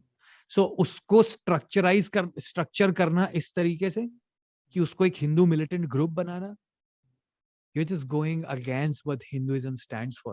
Hinduism has always been about, inclusion. Ki, what are the ideas out there that challenge us? Okay, let's make it a part of us. Right? That's what Hinduism has always been about in the past. And now that has been completely lost. If anything, I know a lot of Hindus जो अब Hinduism के against जा रहे हैं because of this whole ideology of becoming a militant group. जब से BJP जैसे बहुत राइट विंग और बहुत एक्सट्रीमिस्ट व्यूज लेकर आई, बहुत सारे ऐसे लोग जो अपने आप को बहुत प्राउड हिंदू मानते थे, अब उन्होंने टीका लगाना बंद कर दिया. अब उन्होंने ऑरेंज कपड़े पहनना बंद कर दिया, because they like, I don't want to be associated with them. That's sad. If anything, I think Hindu खतरे में है. That's true. जब मोदी जी कहते हैं कि हिंदू खतरे में है, हिंदू सच्ची में खतरे में है, because Hinduism is lost now. Hindu is going to be lost because of the whole extremism that's going on. Hindu खतरे में है, लेकिन मोदी जी से खतरे में है, वो ही बोल सकते हैं. Okay, fine. बिल्कुल. Earlier you said that you're a non-vegetarian. I found that funny because I saw one of your videos where you talk about cow. Yes, Gau Raksha. And I think when I saw that video, I thought you were a vegan because you were talking so purely about Milk. animal welfare, not just giving up beef, but also giving up animal products like milk and ghee and all that. And the reason why we Hindus we worship guys because to overcompensate. Overcompensate. So what should we do? What is the solution with Gauraksha? Are you a vegetarian? No, I'm not a vegetarian. Okay. Okay. This is how I see it. I won't talk about Gauraksha. Let me talk about non-vegetarian in general, because that comes in within that. चाहे गाऊ का भी, चाहे गाऊ का मांस हो, चाहे चिकन का हो, चाहे किसी का हो, आखिर में you are murdering animals in cold blood. So here's how I see it. First of all, I'm very guilty of the fact that I'm a non-vegetarian. Okay, let me tell you this. I started eating non-vegetarian because I was going to the gym and I was, very much into diet, and I was making my own diet chart: protein, carbs, fats, slow digesting carbs, fast digesting carbs, what sort of vitamins I need to have, how many calories I need to have, should it be a caloric surplus, should it be a deficit, all of that. Like, I was really involved. There was a point, really invested. That's when I realized, you know what, if I'm eating vegetarian, I cannot gather enough protein. If I want to gather enough protein, either it should be supplementary, like I should be getting whey protein powder form or wo sab, or I have to eat a heck lot of food which is going to bump up my caloric intake. So that was not a very good idea. So I started with eggs and eventually started chicken and all of that shit. I have tried beef, I've tried goat meat. I didn't really enjoy red meat, which is goat meat or beef. But I started eating for my, for my own selfish reasons of developing a good-looking, muscular self. And I was very successful at it. And I was like, oh, this works. So I never eat non-vegetarian for leisure. Like, I don't eat chicken tikka and chicken butter chicken or all of that. I just only eat it when it's sincerely for my muscular gains. That's only time when I eat it. Yes, recently, since I've not been going to the gym, I have been guilty of also eating non-vegetarian sometimes for leisure purposes, and I hate that about myself. I am in a constant battle with myself where I tell myself, Kunal, someday you have to become a vegetarian, if not a vegan, because I love dairy. Now, here's the thing. You'll be like, that sounds hypocritical. Kunal. You made a video about, how we're so against our animals, especially cows. And, we steal the milk from the calf. And that's the one who deserves it. And yet you will go, you're talking about how you love dairy and love non-vegetarian. You'll still continue eating non-vegetarian. The thing is,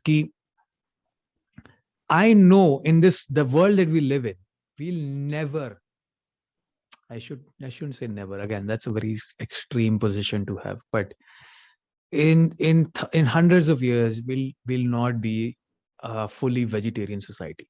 Collectively, we'll always be non-vegetarian. We'll be eating non-vegetarian for the rest of our lives. Okay? For the rest of eternity, if anything, is what I see. It's not like there's this PETA, बहुत सारी ऐसी organizations हैं who would fight against the brutal murdering. मैं murder word use करता हूँ, बहुत extreme word use करता हूँ, because that is what we're doing essentially. So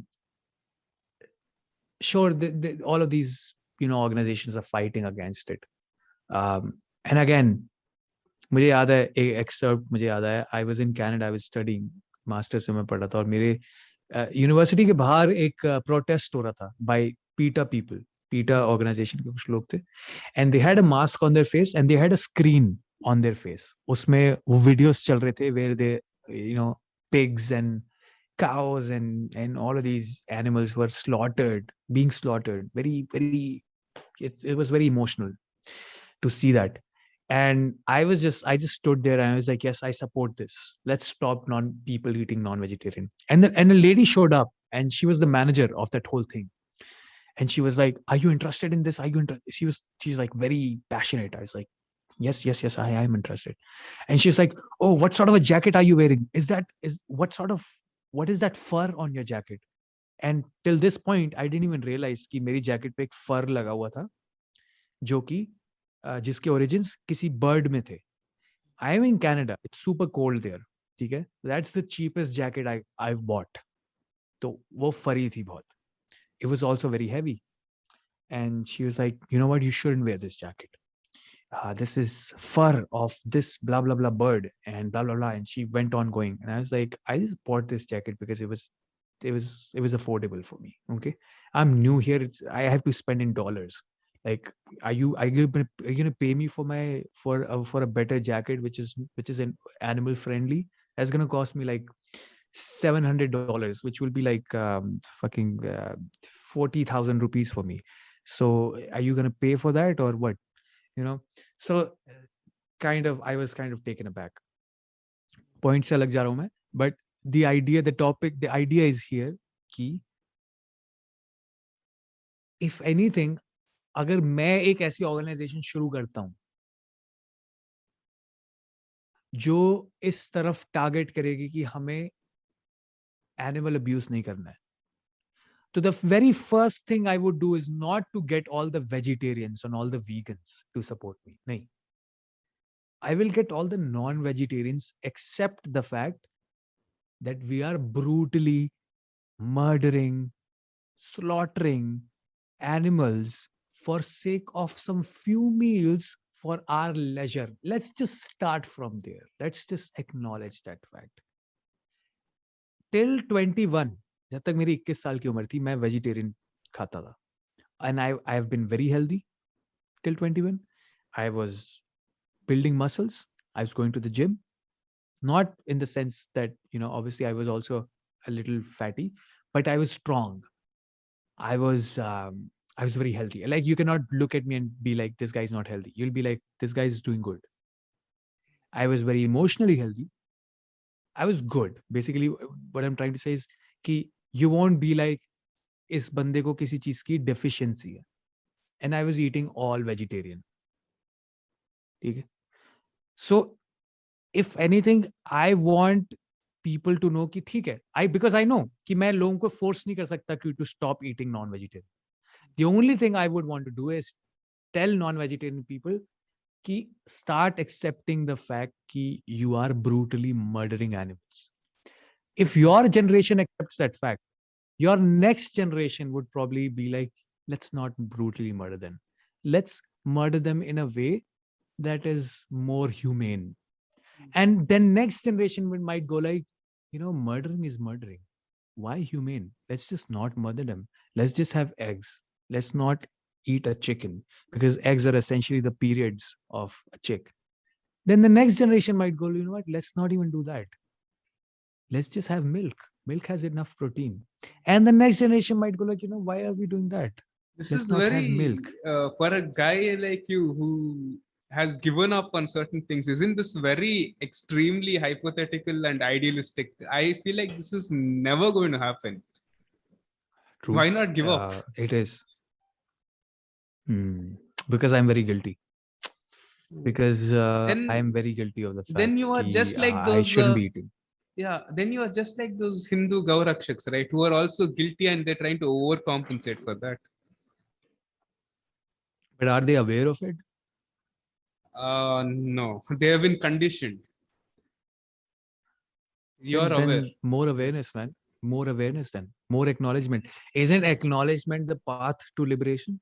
Isn't that the very first thing? Okay.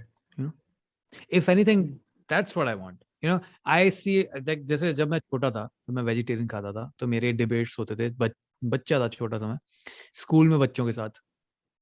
वो बोलते थे तुम प्लांट्स खाते हो, प्लांट्स को भी तो दर्द होता है जब तुम प्लांट्स को तोड़ते हो। नहीं होता उनको दर्द, बिकॉज उनमें नर्वस सिस्टम नहीं है। मैं अगर तेरा नर्वस सिस्टम 2 मिनट के लिए ब्लॉक कर दूंगा तो मैं तेरे पे सुई चुबा दूंगा, तुझे दर्द नहीं होएगा। बिकॉज नर्वस सिस्टम तुम्हें सिग्नल्स देता है तुम्हारे ब्रेन को कि हे, यहाँ पे तुम्हारे सर्वाइवल को खतरा हो रहा है, इसलिए मैं तुम्हें दर्द दे रहा हूँ, इसलिए तू पीछे हट जा। That's how it works. So ये जो स्टूपिड आर्ग्यूमेंट्स है, I want them to cease forever, and that's why I want that acknowledgement कि नहीं, हम दर्द दे रहे हैं, हम बहुत ब्रूटली दर्द दे रहे हैं, और फिर भी हम खा रहे हैं क्योंकि हमें मजा आता है। इसलिए भी नहीं कि हमें सर्वाइवल चाहिए, नहीं नहीं नहीं। अगर सर्वाइवल तक बात आती वो भी चलता। अगर ये होता ना कि हम कंप्लीटली कार्निवोरस एनिमल्स हैं, कि हम खा ही नहीं सकते वेजिटेरियन, समझ आती मुझे। लेकिन अब तो वो बात आ गई है कि हम मजे के लिए खाते हैं। लोग दारू पी रहे हैं, लोगों को चखना में चिकन चाहिए, लोग एंजॉय कर रहे हैं, नाच रहे हैं, और एक डेड बॉडी खा रहे हैं basically, right? I want that acknowledgement, I just want that acknowledgement, I do that, but I acknowledge it and I get guilty. People are not even guilty, people are enjoying it, people are rubbing it What if, okay, in others people's face. what if people acknowledge it but choose not to feel guilty? What then? Because That I think a lot of people will acknowledge, but they'll be like, that's life, that's how it is. If I walk into the woods, an animal will come and jump on me, so why should I show that's empathy good to enough. animals? I love that. I would love that, because I think that's what we are missing. We are missing the acknowledgement. Guilty part तो बाद का आता है, guilty part शायद कुछ generations बाद आएगा, और तब वो चीज आगे बढ़ सकती है। बट acknowledgement, मतलब ये चीज तो हमने बिल्कुल ही छोड़ी हुई है ना, मतलब एक्नॉलेजमेंट तो हम कर ही नहीं रहे। मैं बहुत सारे लोग देखता हूँ, जैसे आप पीटा के वीडियोस दिखा दो, वो देखते नहीं है। नहीं नहीं, मुझे मुझे मत दिखाओ, मुझे चिकन खाना है, बट मुझे ये मत दिखाओ चिकन मारते कैसे हैं। मुझे अंडा, मुझे पिग खाना है, मुझे बीफ खानी है, बट ये मत दिखाओ मारते कैसे हैं। मैं बोल रहा हूँ पहले दिखा तो मारते कैसे हैं, उसके बाद खा लो। I am okay with that. I think that's, I am more content with that. Okay, going slightly on a different tangent. Do you think masculinity is toxic? Hi. Oh my God. Can you, that's a very broad question. Yeah. Can you probably Okay. Let me make it more pinpointed? Sure, sure. So I don't know what masculinity is. I really don't know, because the definition keeps changing every day. But from a certain section of society, from feminists mostly, they say that masculinity is toxic. And then there are some women and men who says, no, no, you can't say that. That's generalization. Is masculinity really toxic? What do you Okay. think? Okay, you're probably talking in a very general sense. Cool. I think पहली बात तो idea of masculinity is also very different in a lot of aspects जब cultures में हम बात करते हैं। जैसे ये जो टॉक्सिक मैस्कुलिनिटी वाला कॉन्सेप्ट है, ये बहुत ज्यादा प्रचलित हुआ in the US, in me too movement वगैरह वो सारी, और फिर वो वहां से इम्पोर्ट हुआ इंडिया में, तो सब कुछ मिक्स हो गया। बट सबसे पहली चीज ये समझने की, देखो कि जो वहां के मैस्कुलिनिटी के कॉन्सेप्ट है ना, वो ऐसे हैं कि चिजल्ड बॉडी और मस्कुलर और blue collar workers, those are considered masculine, right? India का masculine is very uncle. India का मैस्कुलिन इज नॉट अबाउट कि बहुत तगड़ी, इन इफ एनीथिंग इंडिया में बहुत सही body banana is also somehow feminine, because आप अपनी बॉडी से इतना प्यार कर रहे हो, बिकॉज आप अपना ध्यान दे रहे हो, अपनों को साफ कर रहे हो, एक एक अपनी मसल दिखा रहे हो, that's kind of feminine in India. Okay, so India का मैस्क, जैसे आप साउथ इंडिया की मूवीज देखो तो उसमें एक मस्टैश है और एक बंदा है who's a lot of times more like an uncle, but that guy is masculine. Like, I know that, I understand what that guy is portraying. That guy is portraying a vibe. It's a vibe. It's not more about the physical self. अब जैसे शाहरुख खान देख ले, शाहरुख खान ऐसे, ये उसका एक pose है, right? Ladies go crazy over that and guys want to copy that.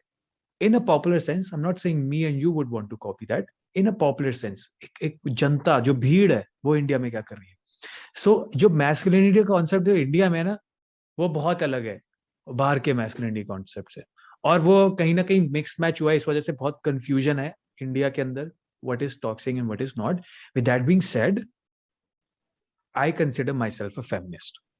I consider I am a feminist, but I don't. Again, just like with atheism, I don't like to hang out with atheists because I don't really relate with them. In a similar fashion, I don't like to relate with most of the feminists that you'll know today, where I don't like to relate with them. I do believe कि India में patriarchy तो है ही है, 100% है. Patriarchy की patriarchal dominance है, hegemony है, जो भी कह लो, वो सब है. I do believe वो है, और उसके साइड उससे निकलना है हमें. I do believe कि हम लोग बहुत ज्यादा ऑब्जेक्टिफाई करते हैं लड़कियों को इंडिया में, और वो सारी चीजें हैं. तो हाँ, मतलब मेरा स्टैंस हमेशा इस पे यही रहता है कि आई एम अ फेमिनिस्ट. सो वो सारी बात एकदम से वो हो जाती है कि हाँ, in that sense patriarchy is toxic. Masculinity, I'm not sure if that is toxic, because how do you define masculinity? Isn't masculinity also subjective? Like meri masculinity can be very different from your masculinity, right? Masculinity, like there's, जैसे मैं example जो there's so many people, जैसे एक MG के है, machine Gun Kelly, there's this rapper, musician, right? वो nail paint, वो mail nail paint उसने निकाला है, वो नेल पेंट लगाता है. He's married to Megan Fox, okay, like the hottest woman in the world probably. He's super masculine, right? Nail paint lagata hai. Is that masculine? How do you define masculinity? Then there's Russell Brand. This guy, he has a lot of feminine sort of moves. He moves in his hands like these and like that, and he has been married to some of the hottest ladies out there as well, like Katy Perry. And again, he is a straight male, heterosexual male. There's David Bowie, right? He used to wear leather pants. That's not considered very masculine at all. So I think the idea of masculinity is very subjective. So you cannot just label masculinity as toxic. Patriarchy, sure, patriarchy is toxic because it means the dominance of one sect, and that is true. There has been dominance of male privilege is true. There's a lot of things that us men can do that women would have to think thrice or twice or 4 times or 5 times before even doing it. I think जिस दुनिया में हम जीते हैं, same दुनिया में, जैसे कोई भी शहर ले लो, जैसे दिल्ली ले लो, ठीक है? दिल्ली में एक मर्द और दिल्ली में एक औरत. जिस तरीके से एक मर्द दिल्ली को देखता है, उस तरीके से औरत दिल्ली को नहीं देखती, ठीक है? वही दिल्ली अलग है एक मर्द के लिए और वही दिल्ली अलग है एक औरत के लिए. सो जगह एक है, लेकिन एक्सपीरियंस अलग है, and that's all because of your gender. So हाँ, इट्स ट्रू, पेट्रियार्की के इफेक्ट्स बहुत सिग्निफिकेंट हैं और बहुत एक्सट्रीम हैं. And as a male, I think I am very glad that I am not part of that crowd जो बोलता है कि नहीं, ऐसा कुछ नहीं है. क्योंकि बहुत सारे लोग बोलते हैं ऐसा. लोग बोलते हैं कि नहीं ऐसा नहीं है, अब तो सब कुछ सेम है, अब तो मॉडर्न दुनिया में जी रहे हैं, लड़कियां भी तो कपड़े पहनती हैं, छोटे कपड़े पहनती हैं. कई सारे लोग ये आर्ग्यूमेंट देते हैं, which is so stupid, because इस आर्ग्यूमेंट में ही आप अपने आप को रिफ्यूट कर रहे हो. द फैक्ट कि आपने ये बोला लड़कियां भी तो छोटे कपड़े पहनती है, दैट मीन्स कि इट्स नॉट नॉर्मल फॉर लड़कियां to do that, and now they are doing it. That means you have already established कि इट्स एन अनॉमली कि लड़कियां भी लड़कों के लेवल पे आ जाएं. So there definitely is patriarchy, and I realize that, and I am a feminist. I'm a staunch feminist. But masculinity, I don't know if that's toxic, but that's subjective. Yeah. I have one career advice for you. I don't know if you'll take it or not. Since you talk a lot about Godman and Sadhguru, who I think might be your favorite Godman in certain humorous ways. I think you should also become a Godman because, like you admitted previously, you're a very selfish person. And you also know that the people in our country are very naive and easy to convince. So why don't you become a Godman? You will make a lot of money. You'll be very successful in this country. It's so easy to brainwash people. That's a very interesting point, and you're not the first one who advised me on that. There's a lot of people who have been like, you can do this, and I always come from a point of view ki, when I'm on my deathbed, probably then I might want to have some, because okay, I'll be very real. In a lot of phases in my life, I have been unreal. I've been this fake self, this phony self, just for my selfish reasons. Okay? I've been in certain relationships. I've been in certain positions. I've been in certain friendships. I've been in certain phases जहां पे मैंने एक ऐसी चीज portray करी जो मैं हूं नहीं, just to favor my selfish self. And I did. I was able to do that very successfully. But जब मैं वो चीज कर रहा होता हूँ, there is a part of me which gets off. मैं रोज नहीं कर सकता, मतलब मैं किसी दिन मूड में आके कर सकता हूँ, मैं किसी दिन मूड में आके सदगुरु का भी बाप बन सकता हूँ, किसी दिन मूड में आके, ठीक है, और next day I will be like यार मेरे से नहीं हो रहा यार, ये मैं नहीं कर रहा. There's so much, it's a lot. Like Sadhguru, if you think about it, like उसकी इतनी बड़ी following है, now it's a responsibility on Sadhguru's head कि भाई उसको अब रोज वो चीज करनी है कि I am this divine being जो self actualized है, जो निर्वाणा अचीव कर चुका है, जो ऑलमोस्ट गॉडली है. अब सदगुरु को वो पूरी जिंदगी फॉलो करना पड़ेगा, और अभी मैं कुछ टाइम पहले एक पॉडकास्ट देख रहा था, पता नहीं किसका, आई am not good with names again, जिसमें ड्वेन रॉक जॉनसन की बात हो रही थी, ड्वेन द रॉक जॉनसन, और उसके बाद he is always smiling, he is always nice. Have you ever seen like in every single interview he is always so pumped up, so nice. क्या इसका मतलब ये है कि उसकी जिंदगी में कभी कोई डाउन डे नहीं आता होगा क्या? वो कभी जिंदगी में ऐसा नहीं होता होगा कि यार I don't want to do any of this, I am done? होता होगा, आई एम श्योर होता होगा, बट वो दिखा नहीं सकता. अब उसको वही बनना पड़े. It's almost a pressure upon on him. And I think आपको सक्सेस, ठीक है, उसने बहुत पैसे कमा लिया, वो he's a millionaire, obviously hundreds of millions of dollars. He has businesses. He is a super fucking star. People are crazy for him. But he now has this limitation in his life that he has to be Dwayne the Rock Johnson. He can never have a moment in his life just when he's down. Similarly, Sadhguru can never have a moment in his life where he's like, उससे कोई पूछे कि निर्वाणा कैसे achieve करना है, he go, यार मुझे नहीं पता यार कैसे करना है, don't ask me this question, I am just done, man.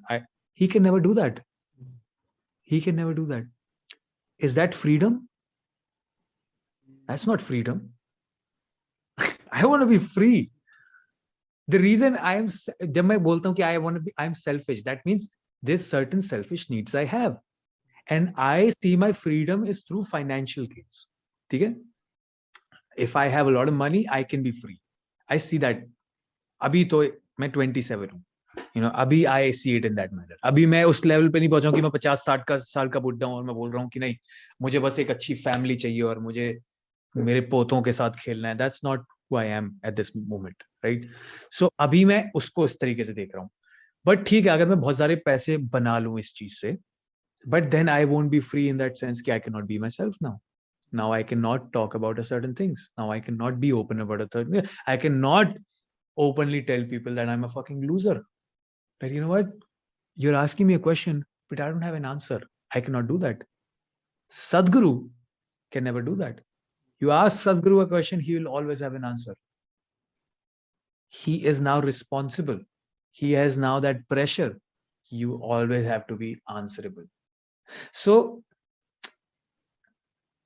I do feel that I derive a certain sense of pleasure and certain sense of fulfillment out of mentoring people, because I've done that in my personal life.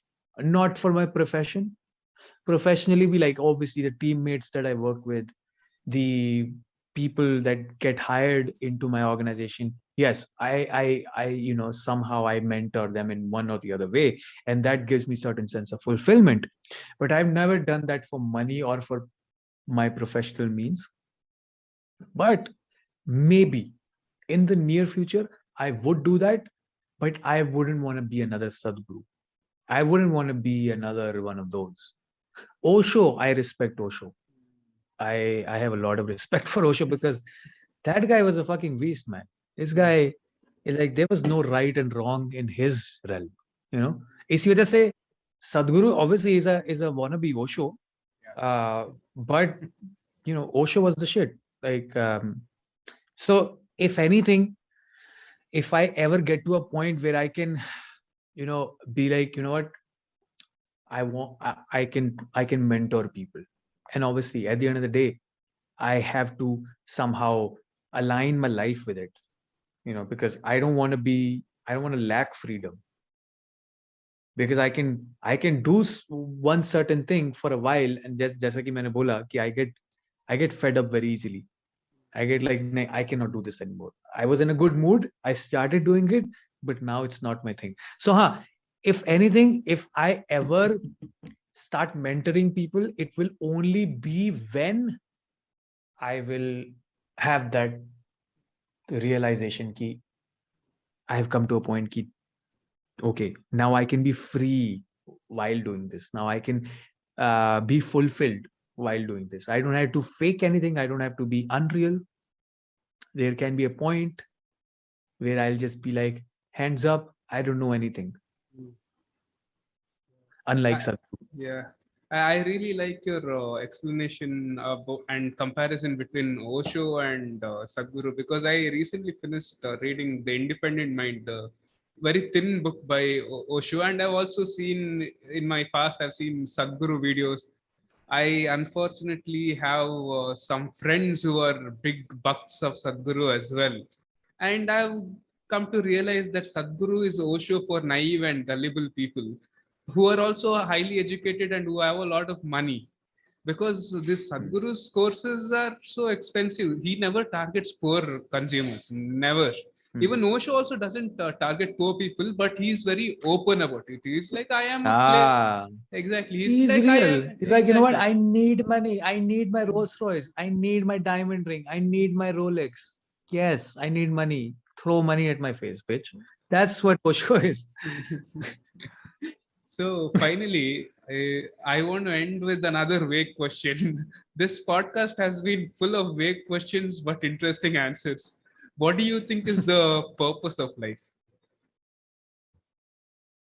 The purpose of life is to realize that a purpose in life is a human framework, and hence there's no purpose of life. The only purpose that you can have is in the very present. Maybe in the next 3 months, or maybe for the next year. That's at least what I do. And I'm 27, so I'm no expert. But being 27, that's what I can tell you. That's my purpose in life. What's my next 3 months? There's certain probably promotional opportunities for me. There's certain entrepreneurial endeavors for me that I can, head towards. That's my purpose in life. My purpose in life is not about how my life is going to end and what I will be when I reach nirvana. That's not my purpose of life. I don't see a purpose of life as a point in my life. जैसे होता है ना कि कई सारे लोग बोलते हैं, what's your passion? There's one day that there's not going to be one fine day that you will find your passion. That, on 26th of October 2025, you'll find your passion. That's not how it's going to be. Finding your passion will be a process. It will be every single day that you'll develop probably your passion. Similarly, purpose/passion of your life is not a point in your life that you have to reach. Is how you do it every single day. It sounds very cliche. I've heard this a lot of times. बहुत सारी जगहों पे. That's what it is. It's about the process. It's about the journey. It's not about the goal, right? You've heard that. We've heard that so many times. But at the end of the day, it's the fact that there's a lot of cliches that are actually true. and this is one of them. So there's no, I think purpose in life is a human framework that we have created to make ourselves believe that we are very deep and very unpredictable, these mysterious creatures. But at the end of the day, we're not very different from the street dog that we see out there, and we know that they don't have any purpose in their lives, right? So it's all about being in the present and what you can grab right now. And if anything, if you have a long-term plan, then sure, it stretches till what? 3 months, 1 year, 5 years? Are we even going to be alive after 5 years? Who knows? There's a meteor that strikes our Earth, Mother Earth, and then everything is done with, right? So I don't want to create a purpose of my life, because I don't think there has to be a purpose in life. There's just the process of life, basically, probably. Well, that concludes my podcast. Thank you, Kunal, for coming on the Labyrinth. Thank you for having me. I'll be very honest. I am, again, as I said, I am a very selfish person. I usually don't go on YouTube channels just when mere se come subscribers on, because I want to gain more subscribers, pretty much, right? Without doing much work. Because if you're on a 10,000 subs wala channel, being 2,000 sub wala channel, I know I don't have to do anything. I'll just gain some more subscribers, right? It works out for me. But the reason why I came here is because I don't think you're bullshitting a lot. Like you're keeping it very. I think you just do. What do? You just do podcasts here, or you just get people to do podcasts, or it's mostly 90% podcasts, 10% I give my 2 cents on certain issues. So okay, yeah, that's very nice. Yeah.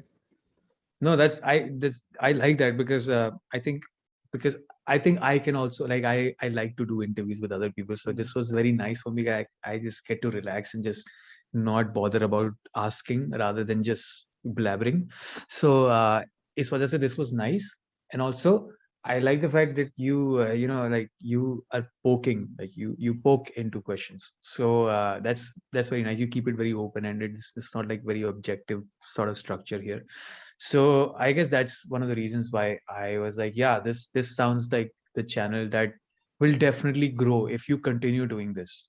So I actually need an you, because I have not been very consistent lately posting videos on YouTube. So how do you continue doing that, since you've been doing this for 7 months? I've been doing this for 7 months. I get very bored. Okay, sometimes I do get bored. Sometimes I feel like giving up, and I'm selfish too. Okay, I want to make money off of YouTube as well, which I know I won't be making for a very long time.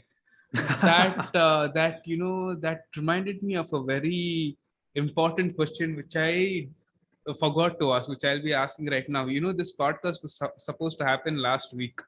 And it didn't happen because I felt really sick. I had fever for like 3-4 days. Sometimes I feel like I'm a hypocrite because I say I'm an agnostic, and I am an agnostic. But when I am sick, when I was sick last week, I was like, oh God, Rama, this, that, and all that shit. And I'm telling myself I'm such a fucking hypocrite because I say that I'm agnostic, but when I'm sick, what am I doing? I am praying. What is wrong with me? Like, what am I possessed when I'm sick? That's how I feel. Has this happened to you as well? Initially, yes. So initially, when I was, and this has been like 2 years back, maybe, when I first started questioning the existence of God. So when I was in trouble, or when I was struggling in my career or anything, I would go like, yeah, maybe there is a God. Please help me. Only recently I have started being like, okay, maybe there is a God and maybe this will fuck me up. But at this very point, I'm going through a very fucked up point. I'm going through a very fucked up time. But I think I came to a point where I lost everything, like emotionally. Like not like I was homeless, but I lost everything emotionally. Like I lost, like I was like, ab isse bura kya hoega? At that point, I was like, ab main nahi kar raha. Ab for this one time, I will not dedicate my prayers to a God. I won't dedicate that. मेरे दिमाग में आई वो चीज कि कुणाल कर ले भाई, तेरा सही हो जाएगा, शायद इसलिए गलत हो रहा है क्योंकि तूने भगवान छोड़ दिया है, अब तू भगवान को फिर से याद कर, सही हो जाएगा. तो ऐसा एक, ठीक है मैं करना चाह रहा हूँ, पर इस बारी मैं नहीं करूंगा, इस बारी मैं नहीं करूंगा, बिकॉज इससे ज्यादा और गलत क्या होएगा. मैंने अपने आप से ये ऑलमोस्ट एक चैलेंज लिया और actually my life became better. So I was like oh what the fuck. So maybe it's true.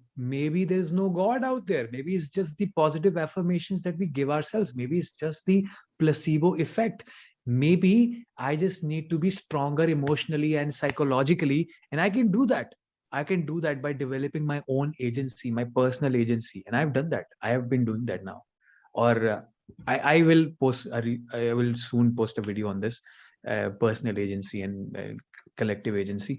So हाँ मतलब I have been through those times where जब when you're at the rock bottom you pray. You're like हाँ ठीक है, वैसे तो I don't wanna, when you're good you're like I don't care, but when you're at the rock bottom you pray. But I have been at a point where I was at a rock bottom and I was like, this is the worst. I cannot lose anymore. I know I cannot be homeless at least because I came back to my parents. So I was like, अब इस ये मेरे parents तो नहीं निकाल रहे मुझे घर से. So अब इससे ज्यादा गलत क्या है. And then life became actually better. Everything became better. And I didn't dedicate my prayers to a God.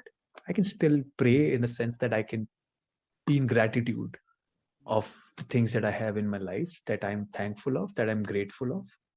And that's not a prayer. It's more like I want to be happy.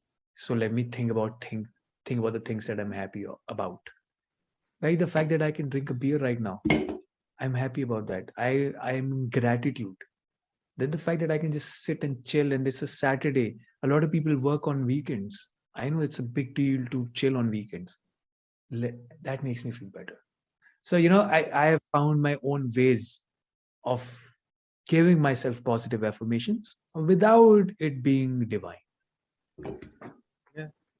Well, that once again concludes this podcast. Thank you so much, Kunal. This was a very productive conversation. I learned a lot.